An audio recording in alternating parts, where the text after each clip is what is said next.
Buenas tardes, amigos. Muchas gracias por estar del otro lado acompañándonos a hacer esta sobremesa. Hoy el Partido Justicialista publica una foto más que elocuente. José Luis Gioja y Rubén Rivarola. El argumento de esta foto es decir que la justicia electoral y el Partido Justicialista a nivel nacional ratifica la conducción de Rivarola al frente del PJ jujeño. En periodismo decimos que hay fotos que son un editorial en sí misma, y en este caso es eso. Esta foto de Rivarola y Gioja abrazado es un editorial en sí misma. ¿Que es un editorial de qué? De lo que ya pasó, de lo que ya se fue, de lo que no queremos que vuelva, del peronismo en función de 3 o 4 empresas prebendarias. Eso es lo que hay que terminar, el peronismo vinculado con la corrupción. Gioja es un hombre que tiene que dar muchas explicaciones todavía.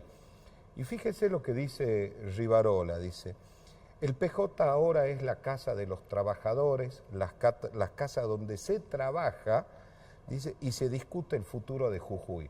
La pregunta es, ¿por qué no lo hicieron durante los 30 y pico de años que fueran gobierno? Bueno hubiera sido que esto que están enunciando ahora lo hayan hecho antes y quizás no hubiéramos tenido los problemas que tenemos al día de hoy.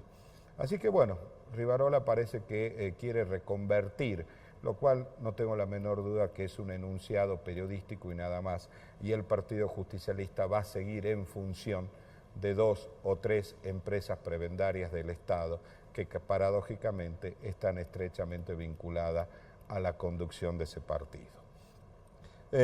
Por otro tema está el caso Rivera.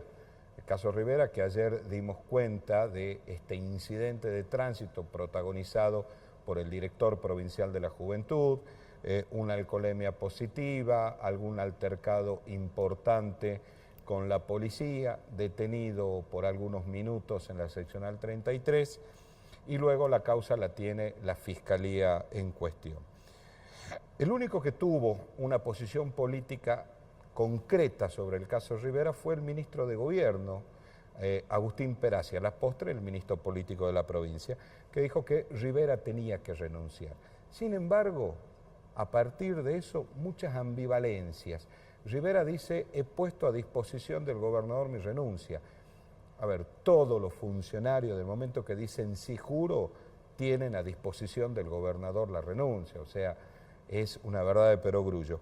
Pero de todas maneras creo que estamos necesitando algunos gestos de republicanismo, y el republicanismo es, señores, cometí un error, listo, me voy y me corro. Hay un caso muy patente que ocurrió a principios de este año en la Ciudad Autónoma de Buenos Aires, donde un funcionario de la más estrecha confianza de Rogelio Frigerio protagoniza un incidente similar al de Rivera. La única diferencia es que no se agarró a trompada con la policía ni fue detenido, pero sí un incidente menor de tránsito, una alcoholemia positiva. ¿Qué hizo este funcionario nacional? Inmediatamente presentó su renuncia. ¿Cuáles fueron sus argumentos?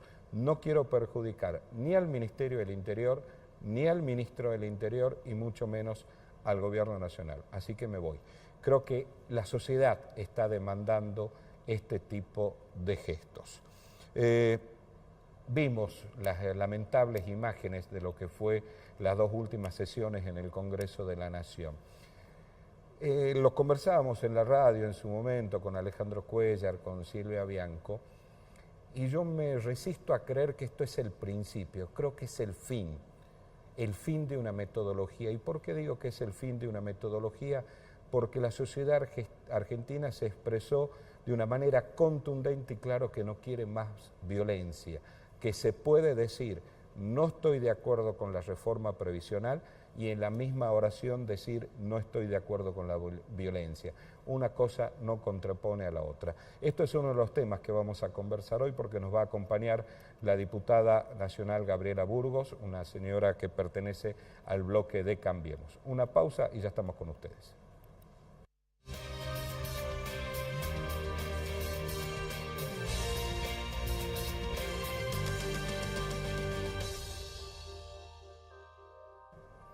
Seguimos en Sobremesa. Diputada, muchas gracias por venir. No, gracias a vos, Andrés, por la invitación. Decía que lo que vimos en el Congreso en las dos últimas sesiones, yo no coincido que sea el principio de. Yo planteaba que es el fin de una metodología, que esto fue el punto, hasta acá llegamos. ¿Cuál es la sensación que le quedó a usted? Nos tenemos que remontar al día anterior también, ¿no? Claro. A la reunión de la comisión, cuando estábamos en comisión tratando los proyectos de ley y que ya fue una mecánica organizada desde tempranas horas, donde los diputados, para que la gente entienda, cuando ingresa gente al Congreso, tiene que ser con autorización de algunos de los diputados. Y autorizaron a ingresar a varias personas que fueron escondidas en algunos despachos durante un tiempo hasta el inicio del tratamiento en la comisión y que después bajaron solamente para generar disturbios, solamente, o sea que la agresión y la violencia ya comenzó ahí. Coincido en lo que vos decís, esto es el fin, no se comienza algo, no se puede comenzar violencia porque la violencia lamentablemente ya la tuvimos durante muchísimo tiempo. Quisieron utilizar el mismo elemento, la misma acción, en la que ya utilizaron durante muchísimo tiempo y la quisieron depositar en este debate. Lo que se vivió en el Congreso, yo lo puedo decir, lo que se vivió adentro, porque lo que se vivió afuera no lo sé, lo vimos por la tele. Eso lo veíamos en la televisión todo. Lo veíamos en la tele, pero todo fue orquestado, Andrés. Adentro se vivía una tensión, los insultos, las agresiones que se ha podido ver y escuchar en la tele, es una milésima parte de lo que el estar ahí presente. Utilizaron todos los mecanismos posibles para que caiga la sesión, querían que caiga la sesión, que no se trate el tema. Entonces, plasmaron cuestiones de privilegio. El día lunes tuvimos casi 5 horas de cuestiones de privilegio. De temas que ya se habían dado, que ya se habían debatido, presentaban apartamiento de reglamento en forma permanente. O sea, utilizar de alguna manera los mecanismos reglamentarios, pero con la finalidad de quebrantar y de hacer caer la sesión. Habían dos escenarios que creo que se complementaban en las acciones perfectamente. Por un lado, en la puerta, los violentos, que tenía el mortero tumbero, todas las imágenes que vimos. Y la bengalita. La bengalita, ¿no? Y por el otro lado, adentro, el kirchnerismo puntualmente, que actuaba en combinación con los sectores de izquierda más radicalizados. Totalmente. En ese sentido se unieron para todo esto. No había motivo, discutamos, a ver, el Congreso es el ámbito del debate, de discutir, de plantear. Aparte, ¿sabes qué, Andrés? Esto ya se habló porque la cuestión principal había sido la reforma previsional, ¿sí? O el cambio de una parte de la reforma, porque esto no es la reforma previsional, es una parte en cuanto a la fórmula a disponer en cuanto para el monto, cómo aplicar el monto, ¿no? Pero eso ya se había debatido en el Senado. Y recordemos algo, la fórmula que traía el proyecto original fue modificada por el senador Pichetto. O sea que esto ya había sido. Sí. Por el propio justicialismo. Por Pichetto el es propio el jefe de bloque. Al cual, la verdad, merece todo mi respeto el senador Pichetto. Él es peronista, yo soy radical, formo parte del interbloque Cambiemos, pero un hombre íntegro, un hombre que supo entender esto, lo que es el debate dentro del órgano político por excelencia que es el Congreso. Entonces, ¿cuál fue el error nuestro? Que tuvimos un gran error y lo debatimos internamente. No nos imaginábamos que se iba a armar todo esto. No nos imaginábamos, porque fue debatido, fue incluso, se llevó profesionales al Senado, se habló y se cambió la fórmula. Y la fórmula que aprobamos fue la fórmula propuesta por el senador Pichetto, que todos aprobaron. Entonces, utilizaron el tema previsional para generar esto. Ahora, mire, yo más allá del fuera. fondo del tema. Sí. Más allá del fondo del tema. Ahora, yo coincido con usted, lo conversamos antes de entrar al aire, que les importaba absolutamente nada la reforma previsional y los abuelos, ni mucho menos. Ahora, esto tiene relación directa con cómo el Código Penal va acercando cada vez más, no solamente a Cristina Fernández Kirchner, sino a sus colaboradores más inmediatos, o tiene que ver con una posición política, teniendo en cuenta que los últimos números al gobierno nacional lo favorecen. Es la disputa del poder, lo que se generó en el Congreso. Poder que ellos vieron desvanecido en la última elección y que no asimilaron esa derrota y la llevaron al Congreso y utilizaron esta temática. La verdad me sorprende, la ciudadanía puede ver, vayan a ver la taquigráfica de cuando se votó el 82% móvil, y algunos de los diputados que hoy está, por ejemplo, el diputado Rossi, cómo argumentaba que no era posible el 82% móvil en ese momento y que después la presidenta de la Nación en ese momento, Cristina Fernández de Kirchner, lo vetó, porque decía que era una forma de desestabilizar al sistema previsional, entre otros de los tantos argumentos. Ellos, que en ese momento no votaron a favor, y muchos no votaron a favor, hoy son defensores del tema previsional. Si esto no se modifica, Andrés, colapsa. Y eso lo dijeron muchos expertos.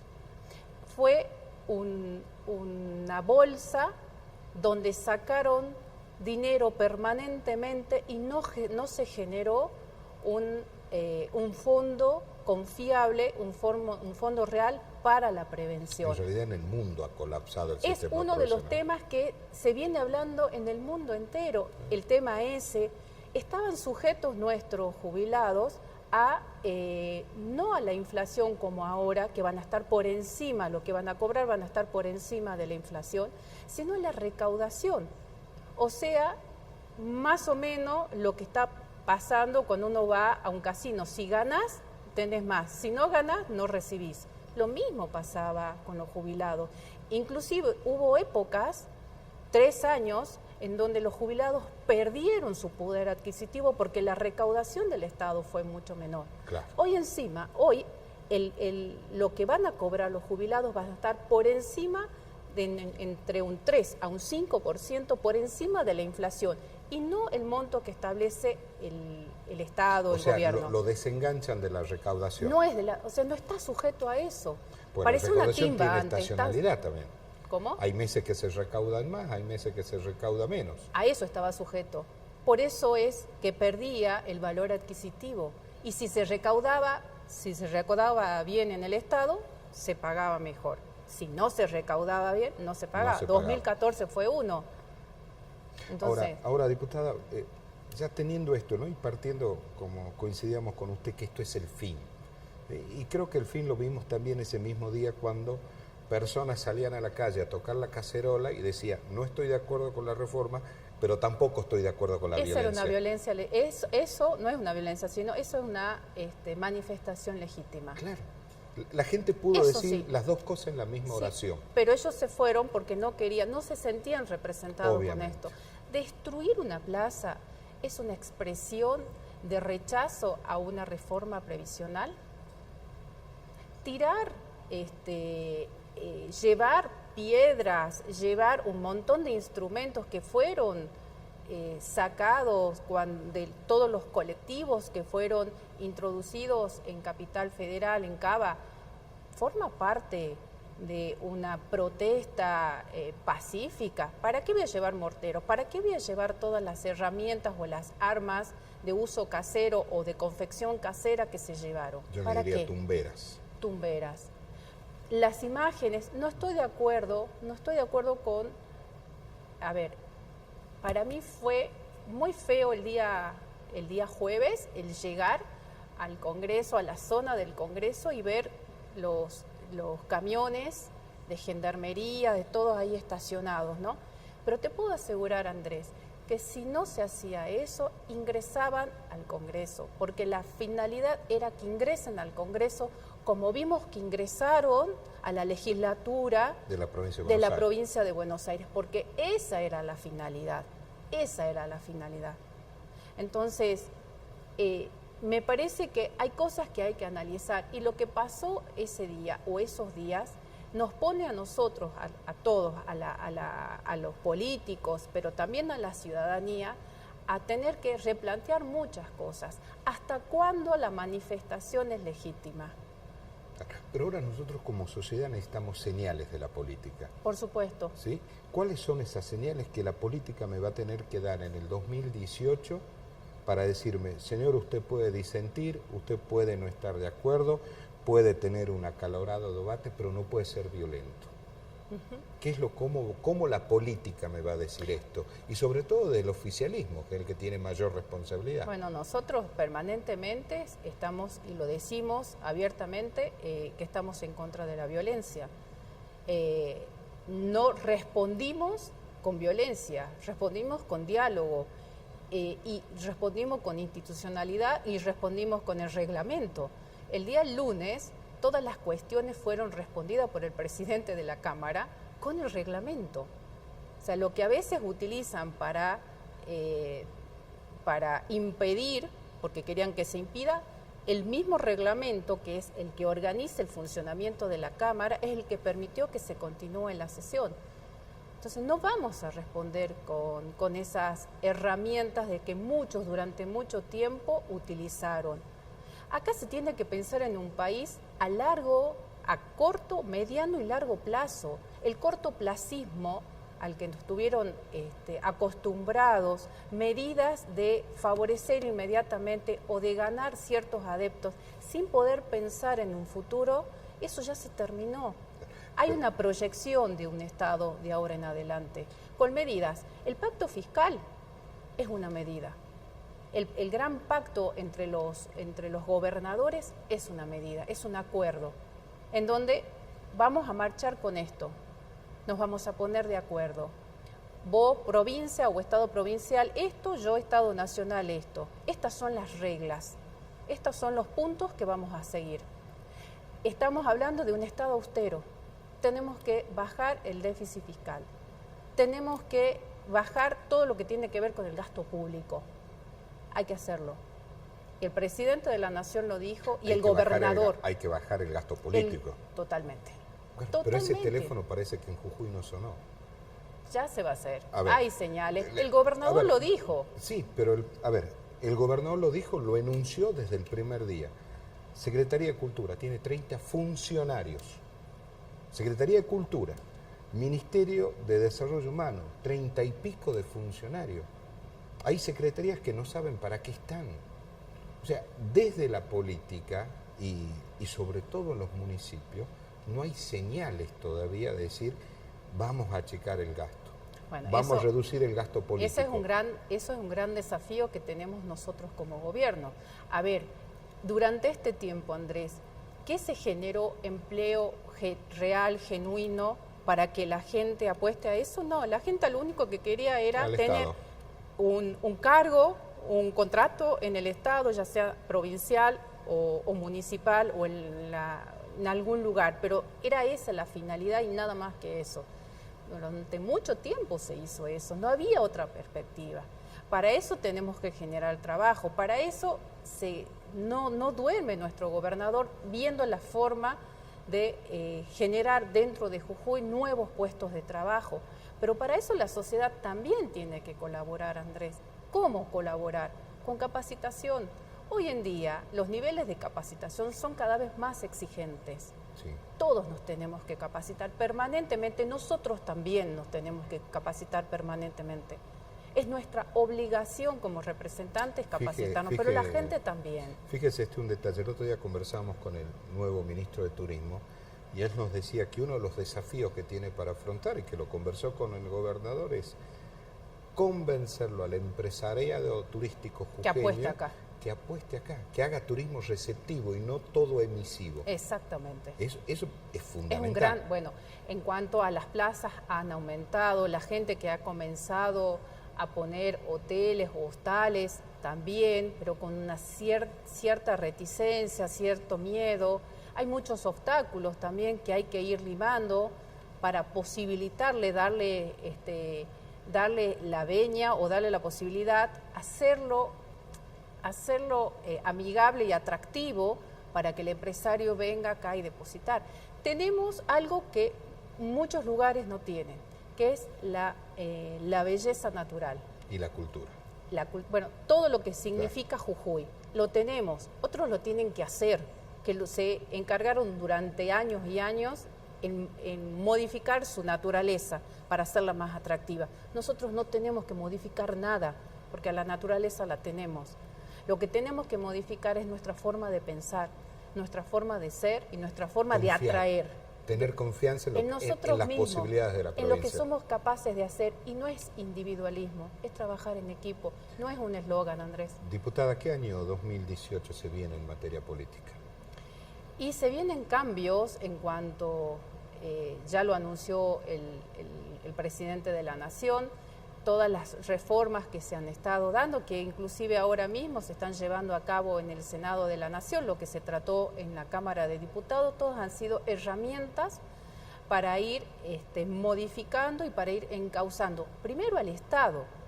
Tenemos el pacto fiscal, el tema impositivo tributario que pasó desapercibido, y es una reforma que se venía hablando y que ganó el consenso de todos. Una reforma de fondo. Eso. De fondo, muy importante, y pasó desapercibido por el tema previsional, que es una pequeña modificación en la fórmula, pero no es la reforma previsional.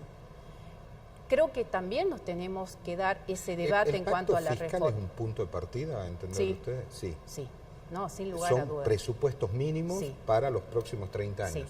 Sí. Sí, a eso me refiero con medidas a largo plazo. Que en el medio se tendrán que ir tomando medidas, sí, se van a tener que ir tomando. A este gobierno le tocó quizás el tomar medidas para realizar verdaderos cambios de paradigmas. Los cambios de paradigmas son cambios en la estructura y en nuestra forma de comportarnos, que a veces están mal, pero ya estamos acostumbrados. Las personas, los seres humanos, somos animales de costumbres. Y aunque sabemos que está mal algunas cosas, seguimos haciendo. Nosotros naturalizamos en Jujuy muchísimas cosas. Naturalizamos la violencia durante mucho tiempo. Ya formaba parte de nuestra vida la violencia, hasta que los jujeños dijeron basta a la violencia. Entender que un corte de ruta también es violencia. Es violencia, es violencia. Ni hablar cortar los puentes en la ciudad. No todo. El amenazar es violencia.